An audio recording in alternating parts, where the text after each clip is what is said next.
CMR jewellery మన కాకినాడలో అతిపెద్ద జ్యువెలరీ షోరూం మార్చి 30న గొప్ప ప్రారంభం. మాజీ మంత్రి కేటీఆర్ పై బంజారాహిల్స్ పోలీస్ స్టేషన్ లో కేసు నమోదైంది. ముఖ్యమంత్రి రేవంత్ రెడ్డి 2500 కోట్ల రూపాయలను ఢిల్లీలోని కాంగ్రెస్ పెద్దలకు పంపించారంటూ కేటీఆర్ చేసిన వ్యాఖ్యలపై ఆయనపై ఈ కేసు నమోదైంది.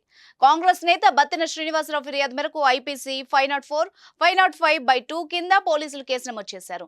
తొలుత బత్తిన శ్రీనివాసరావు ఫిర్యాదు స్వీకరించిన హనుమకొండలో కేసు నమోదు చేసి బంజారాహిల్స్ పోలీసులకు పంపించారు. నిరాధార ఆరోపణలతో ప్రజల్ని తప్పుదోవ పట్టిస్తున్నారని, శాంతి భద్రతలకు విఘాతం కలిగించేలా కేటీఆర్ వ్యవహరిస్తున్నారని, ఆయన్ను రాజకీయంగా ఇబ్బంది పెట్టేందుకు కేసీఆర్ ప్రయత్నిస్తున్నారంటూ బత్తిన శ్రీనివాసరావు పోలీసులకు ఇచ్చిన ఫిర్యాదులో పేర్కొన్నారు.